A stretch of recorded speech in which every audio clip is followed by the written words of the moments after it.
अब आ गए अपने एक्सरसाइज पर। एक्सरसाइज 8.1 एक्सरसाइज है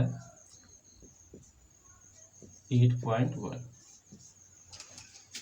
इसमें दिया है राइट एंगल दिया है 90 डिग्री का। ए बी दिया था 24 सेंटीमीटर और बी सी 7 सेंटीमीटर। तो कहने का मतलब है कि जो राइट एंगल होता है उसके सामने वाला साइड, उसके सामने वाला भुजा, वो होता है हाइपोटेनस यानी कर्ण। तो उसका फॉर्मूला होता है, सबसे पहले कर्ण इसका निकालते हैं, यानी कर्ण इक्वल टू होता है रूट अंडर पी का स्क्वायर प्लस बी का स्क्वायर।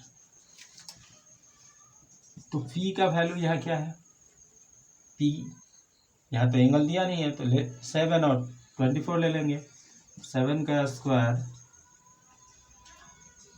प्लस, सॉरी पहले परपेंडिकुलर लिखते हैं, 24 का स्क्वायर प्लस 7 का स्क्वायर। ये 24 का स्क्वायर हो गया 576 और ये 49, दोनों प्लस हो गया तो 625। इसका रूट्स होता है 25, क्योंकि 25 में 25 से मल्टीप्लाई करेंगे तो 25 625 आएगा। इसका फैक्टर यहाँ प्रॉब्लम होगा तो फैक्टर निकाल लेंगे और 5 जितना है जोड़ा जोड़ा बाहर निकाल देंगे। अब आते हैं हम क्वेश्चन पे। यहाँ इसका एच का मान कितना आ गया 25। निकालना है 1 नंबर का साइन ए। तो साइन ए, अब यहाँ टॉपिक समझने वाला ये है कि साइन ए थीटा की जगह ए है, तो ए के सामने देखेंगे जो कोण कहता है उसके सामने वाला पी का मान होगा, यानी परपेंडिकुलर। बेस और परपेंडिकुलर चेंज होते रहता है, लेकिन ये हाइपोटेनस यानी कर्ण चेंज नहीं होता है। वह त्रिभुज की सबसे बड़ी भुजा है, यानी सबसे बड़ा साइड है, तो ये चेंज नहीं होगा, ये दोनों चेंज होगा। कब? थीटा के अनुसार। तो थीटा यहाँ क्या है ए, तो ए के सामने वाला पी का मान। तो पहले फॉर्मूला लिख देते हैं पी बाई एच। तो पी का वैल्यू यहाँ ए के, थीटा का मान ए दिया है, ए के सामने 7 है तो 7 लिख दिए। अब एच का वैल्यू क्या है, एच तो वही रहेगा, एच चेंज नहीं होता है 25। फिर निकालना है कॉस ए। कॉस ए, इसका फॉर्मूला बी बाई एच। तो जब ये थीटा के सामने पी का मान हुआ तो ये बी का मान होगा 24 और एच तो वही रहेगा, सबसे बड़ी भुजा। तो ये क्वेश्चन 1 का 1 निकल गया। अब 2 का निकालना है।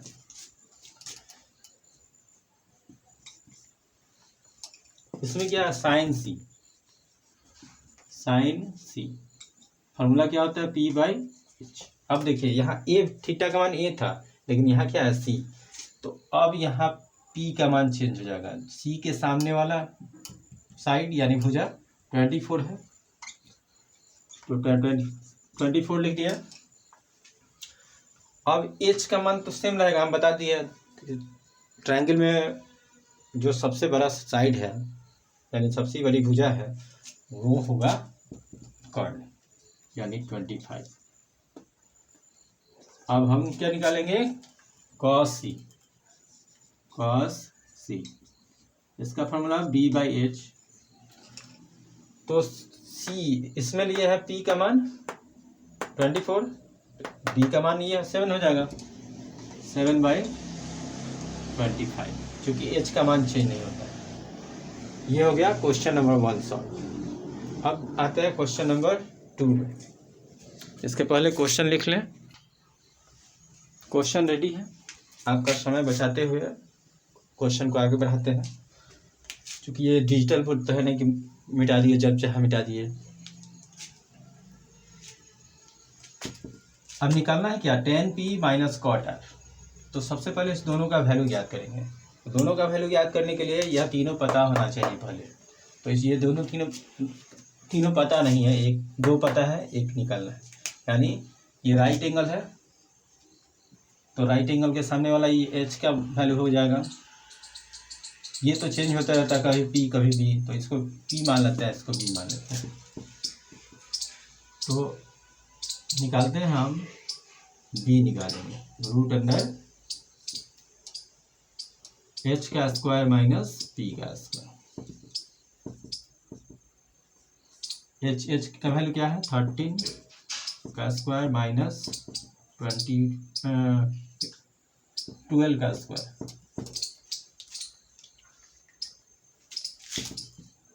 13 में 13 से मल्टीप्लाई करते हैं तो 169 माइनस 144 माइनस कर देते हैं 25 आता है। रूट्स इसका यानी फैक्टर निकाल लेंगे 5 × 5, तो जोड़ा संख्या बाहर जाता है तो ये लिखा है, यह आ गया आपका 5। अब थोड़ा स्पीड बढ़ाएंगे चूँकि आपका समय भी बचाना है, समझाना भी है। तो ये आ गया बी का वैल्यू आ गया 5, यानी बेस का, यहाँ 5 लिखिए। अब हम निकालेंगे tan p और cot r। tan p, तो tan का फॉर्मूला बता चुके हैं, p/d। तो यहाँ p के सामने वाला p का मान होगा, यानी परपेंडिकुलर का मान होगा। जो थीटा के जगह दिया रहेगा उसके सामने वाला परपेंडिकुलर का मान होगा। वैल्यू रख दिए 5। b, जब ये p का वैल्यू है तो ये b का वैल्यू होगा। अब क्या निकालना है, cot r। cot का फॉर्मूला जस्ट उल्टा होता है, यानी b/p। तो यहाँ देखिए थीटा का मान चेंज हो गया, तो r के सामने परपेंडिकुलर का मान वैल्यू होगा 12। ये p का मान होगा तो p की जगह 12 रख दिया। b, जब ये p हो गया तो ये b हो गया, यानी परपेंडिकुलर ये तो बेस ही हो गया 5। अब इसमें हम पुट कर देते हैं, यानी tan p minus tan r, दोनों का वैल्यू सेम है, इसमें पुट कर देते हैं 5/12 माइनस 5/12। तो ये प्लस में ये माइनस में कट गया, यानी माइनस हो गया, तो 0 आंसर। फिर अब नेक्स्ट क्वेश्चन की ओर चलते हैं। उसके पहले बोर्ड को मिटाना पड़ता है, डिजिटल बोर्ड तो है नहीं मेरे पास, थोड़ा आर्थिक प्रॉब्लम है, इस वजह से डिजिटल बोर्ड अभी नहीं लगाया है, लेकिन इतना ही में आपका समय बचाएंगे। चलिए क्वेश्चन की ओर चलते हैं। क्वेश्चन आपके लिए रेडी है, चलिए देखते हैं। इसमें दिया है क्वेश्चन नंबर 3 में sin a = 3/4। निकालना क्या है, cos a और tan a निकालना है। तो सबसे पहले साइन का यहाँ फार्मूला क्या होता है, p/h, यानी परपेंडिकुलर का वैल्यू 3 हो गया, h का वैल्यू 4 हो गया। फार्मूला क्या होता है, b निकालने का, 2 ही ना दिया है, तीसरा तो निकालना पड़ेगा। तो बेस का फार्मूला होता है हाइपोटेनस का स्क्वायर माइनस परपेंडिकुलर का स्क्वायर। h का वैल्यू क्या है 4, 4 का स्क्वायर माइनस 3 का स्क्वायर, 16 माइनस 9 क्या गया 7। 7 का रूट्स नहीं आएगा, पॉइंट्स में आएगा, तो उतना ही छोड़ देते हैं। अब हम वैल्यू निकाल लेंगे। वैल्यू किसका निकालना है, cos a = फार्मूला होता है b/h। b का वैल्यू यहाँ क्या आया है √7, h का वैल्यू 4 दिया पहले से। अब हमको निकालना है tan a =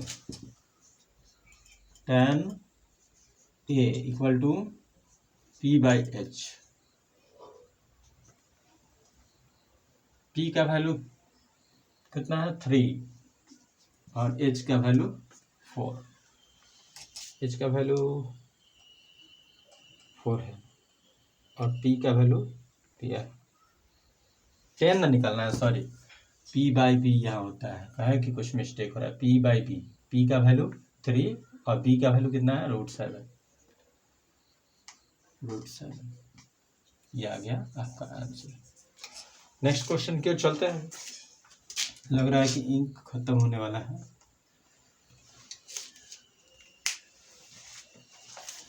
नेक्स्ट क्वेश्चन दिया है, देख सकते हैं एनसीईआरटी बुक से आपको बता रहे हैं। क्वेश्चन नंबर है 4, cot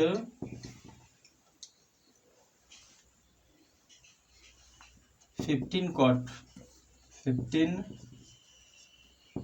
cot A equal to 8। अब इसमें निकालना क्या है, तो साइन ए और सेक ए, साइन ए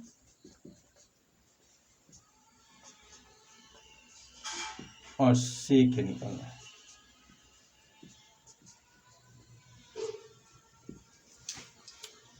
क्वेश्चन पूरा आ रहा है ना, आ तो रहा है, थोड़ा सा इसको इधर कर लेते हैं। चलिए क्वेश्चन को सॉल्व करते हैं। क्वेश्चन को ठीक से समझिए। जो भी आपको अगर प्रॉब्लम लगे, जो भी आपको दिक्कत हो, वो कमेंट्स बॉक्स में लिख सकते हैं। सबसे पहले इससे हम वैल्यू निकालते हैं पी बी एच का। तो ये दोनों इसके बीच में कुछ नहीं है, तो मल्टीप्लाई में है, तो डिवाइड में करेंगे। Cot A equal to 8/15। Formula क्या होता है कॉट का, बी बाई टी। बेस हो गया 8 और पी यानी परपेंडिकुलर हो गया 15। तो सबसे पहले इससे हम एच निकाल लेंगे। एच का फॉर्मूला होता है पी का स्क्वायर प्लस बी का स्क्वायर। पी का वैल्यू 15, बी का वैल्यू 8 का स्क्वायर। मार्कर फेल कर रहा है, चलिए रेड से ही बताते हैं आपको। स्पीड चलना है तो ब्लू और रेड दोनों चलेगा। ये आ गया 15 का स्क्वायर 225, ये 64 आ गया। दोनों को प्लस किए 289 आ गया। इसका वर्गमूल यानी √17। ये आ गया एच का वैल्यू। अब हमको निकालना है sine A. Sine A equal to P by H. P का वैल्यू कितना है 15, एच का वैल्यू 17 आ गया है। फिर निकालना है sec A D by H. D का वैल्यू 8, एच का वैल्यू 17। अब चलेगा स्पीड में थोड़ा, जो भी प्रॉब्लम है आप बताइएगा, अगर समझ में नहीं आया तो नेक्स्ट क्वेश्चन तैयार करते हैं, तब तक मिटा। चलिए क्वेश्चन रेडी है आप लोगों के लिए, चलते हैं क्वेश्चन पे। क्वेश्चन नंबर 5 दिया है सेक थीटा इक्वल टू 13/12। तो इसको सेक का फॉर्मूला होता है h बाई बी, यानी हाइपोटेनस बाई बेस, यानी कर्ण बाई आधार। तो कर्ण का वैल्यू दिया है कितना 13, बेस दिया है 12, यानी आधार दिया है 12। तो इससे हम परपेंडिकुलर निकाल लेते हैं, h का स्क्वायर माइनस बी का स्क्वायर।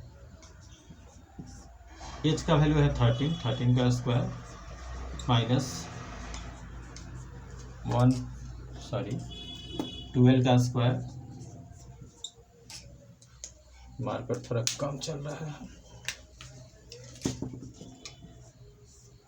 इसका स्क्वायर 13 का स्क्वायर 169, यानी 13 का स्क्वायर 169 माइनस 144, ये माइनस हो गया 25, इसका रूट्स निकल गया 5 वर्गमूल।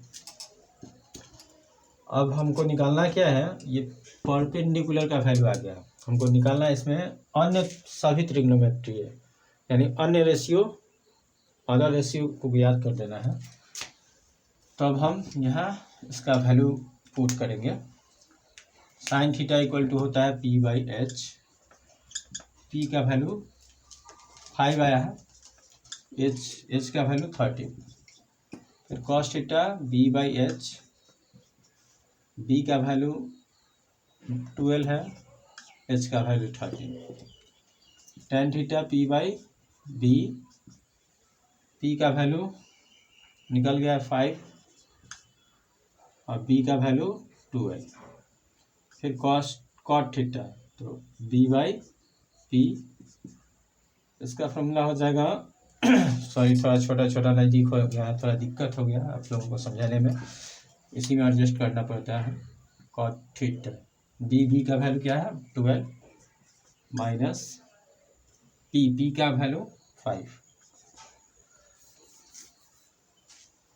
फिर हो जाता है sec theta H by B, H का वैल्यू है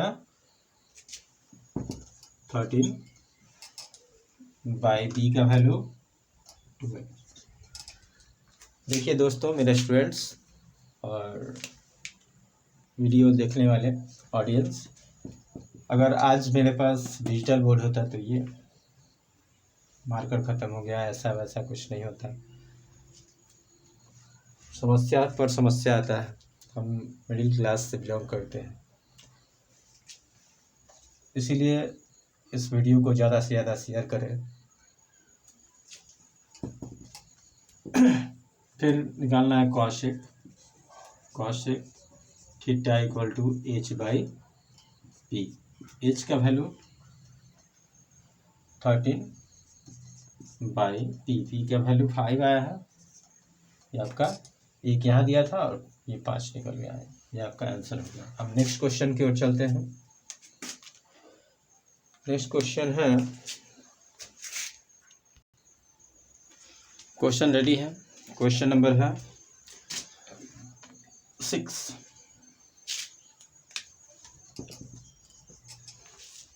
इसमें दिया है angle A equal to angle B, तो हम लिख सकते हैं इसमें, याद रखिए कि जो ये दोनों एंगल जब बराबर है तो इसका साइड भी बराबर होता है। कभी भी ध्यान रखें कि अगर दो एंगल बराबर होगा तो उसके सामने वाला दोनों भुजा भी बराबर होगा, दोनों साइड बराबर होगा।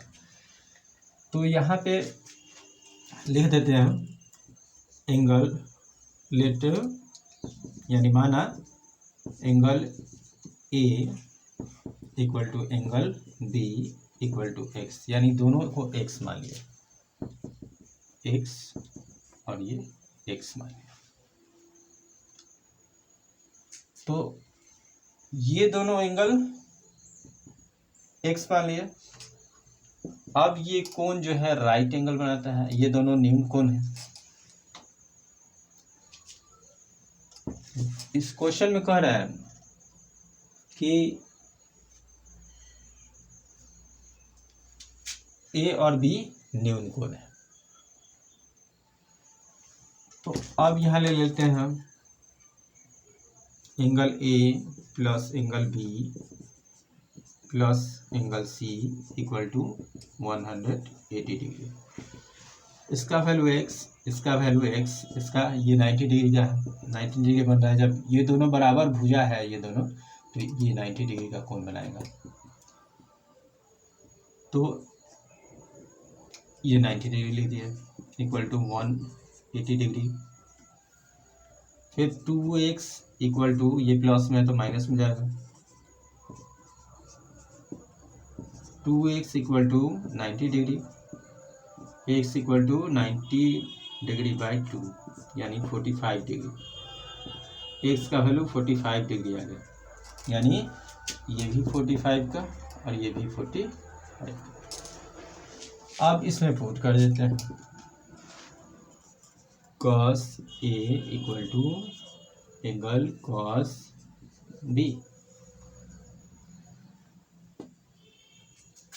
अब ए बी दोनों का मान रख देंगे 45।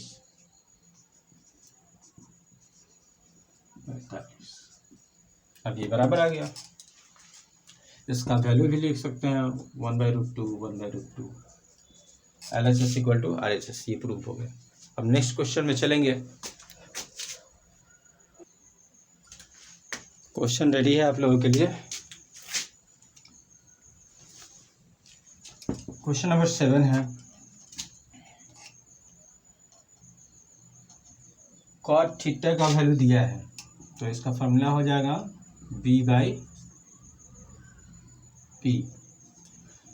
यहाँ एक और वैल्यू निकालना है, second number cot square theta का, वही देख रहे थे अभी। तो सबसे पहले p इसका फॉर्मूला रख दिया b/p। अब हम जब ज्ञात हो गया b का मान यानी बेस और परपेंडिकुलर ज्ञात हो गया, तो h निकाल लेते हैं। h का वैल्यू होता है p का स्क्वायर प्लस b का स्क्वायर। अब थोड़ा स्पीड में चलेंगे, समय को बचाना है।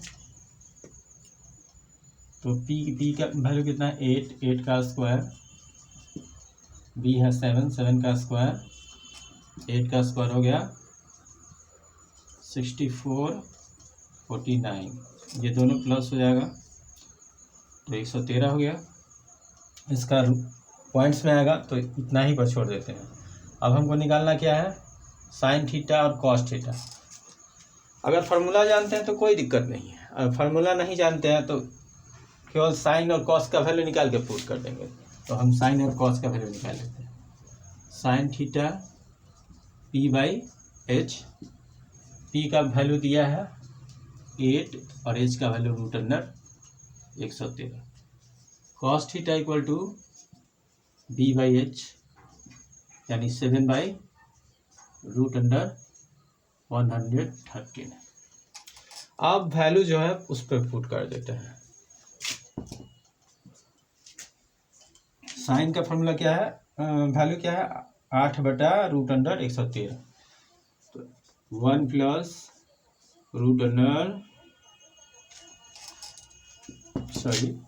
यहाँ 8/√113 है। फिर वही साइन का मान यहाँ भी भर देंगे 8/√113 बटा कॉस का वैल्यू 7/√113। फिर यही वैल्यू यहाँ भी पुट करते हैं 1 माइनस 7/√113। अब ये फार्मूला आता है 1 plus a plus b into A minus B. नीचे भी वही a plus B into A minus B. तो क्या होता है a का स्क्वायर माइनस b का स्क्वायर बाई नीचे भी वही 1 का स्क्वायर a का स्क्वायर माइनस b का स्क्वायर।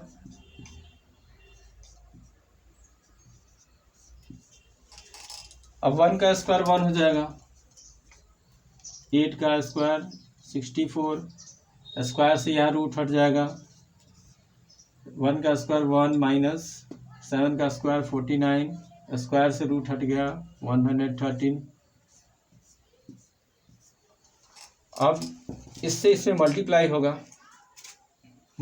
होगा तो 113 माइनस 64/113।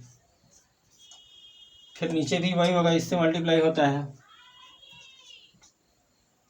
113 माइनस 49/113। इससे ये डिवाइड हो गया। अब इसको माइनस कर देते हैं, तो 113 में 64 माइनस हो गया तो 49, 113 में 49 माइनस हो गया तो 64। ये आपका आंसर आ गया। अब सेकेंड वाला का इसी तरह वैल्यू कॉट थीटा का वैल्यू दिया है, वही रख देंगे 7/8 का स्क्वायर 49/64। ये आ गया आपका आंसर। अब नेक्स्ट क्वेश्चन की ओर चलते हैं। जब मार्कर काम करता है ना तो थोड़ा स्पीड बनता है।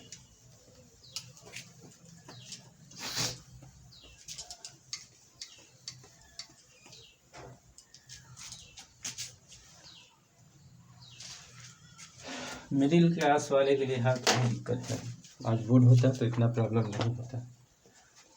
इसलिए आप वीडियो को लाइक एंड सब्सक्राइब शेयर करना ना भूलें। जो भी आपके पास स्टूडेंट अगल बगल जो भी हो उनको शेयर करें। फिर क्वेश्चन नंबर 8।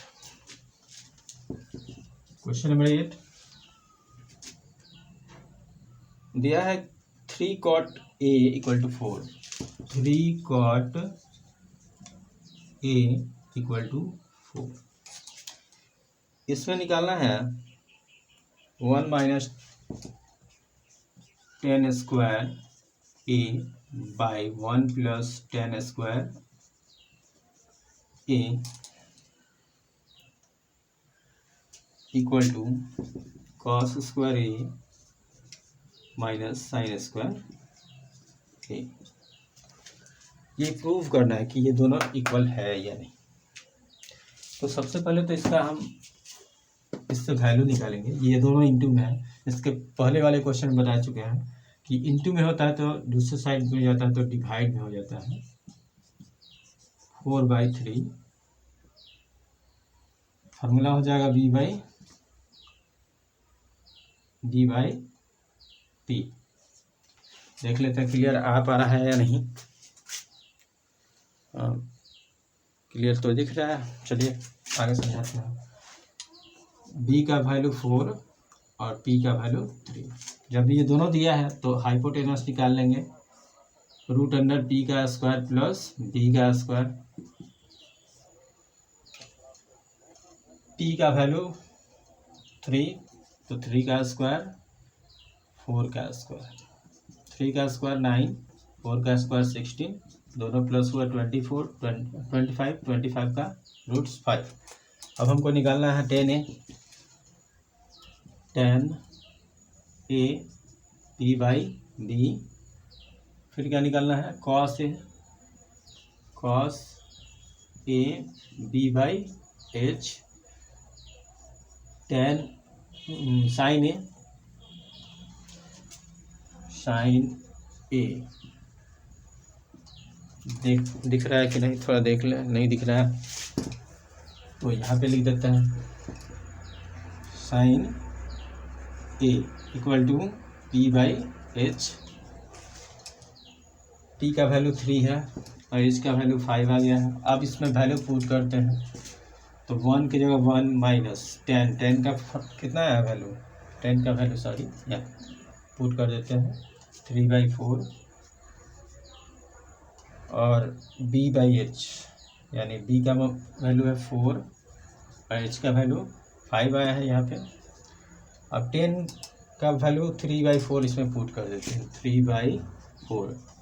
स्क्वायर है तो स्क्वायर दे देंगे। फिर नीचे 1 प्लस 10 स्क्वायर ए तो 10 का वैल्यू 3/4 माइनस कॉस का वैल्यू 4/5 आया है। 4/5 का स्क्वायर माइनस 3/5 का स्क्वायर। ये साइन का वैल्यू हो गया। साइन का वैल्यू यहाँ पुट कर दिया। 1 माइनस 3 का स्क्वायर 9, 4 का स्क्वायर 16। नीचे भी वही प्लस में है, केवल 3 का स्क्वायर 9 और 4 का स्क्वायर 16। 4 का स्क्वायर 16, 5 का स्क्वायर 25 माइनस 9/25। अब इससे मल्टीप्लाई होगा 60 माइनस 9/16। फिर नीचे भी वही होगा 16 प्लस 9/16। अब ये डिवाइड हो जाएगा 16 से 16। इस दोनों का एलसीएम 25। तो जब नीचे बराबर होता है इक्वल होता है तो ऊपर वाला उतर जाता है। यहाँ माइनस हो गया 7 और यहाँ प्लस हो गया 25। यहाँ भी माइनस हो गया 7 और ये 25 उतर गया है। LHS equal to RHS। ये आपका प्रूफ हो गया। अगर आप सोचते हैं कि NCERT छोड़कर किसी बुक से आता है तो नहीं आता है। NCERT का क्वेश्चन ही आता है, लेकिन अपना कॉन्सेप्ट को क्लियर करने के लिए ज़्यादा से ज़्यादा क्वेश्चन पढ़ते हैं ताकि माइंड विकसित हो। इसलिए ये NCERT आपको बता रहे हैं और इसको ज़्यादा से ज़्यादा समझें।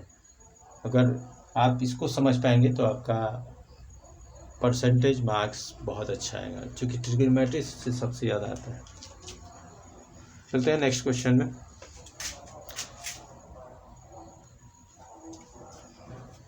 ये बहुत ज़्यादा टाइम हो गया। अब हम आपको नेक्स्ट एपिसोड में बता पाएंगे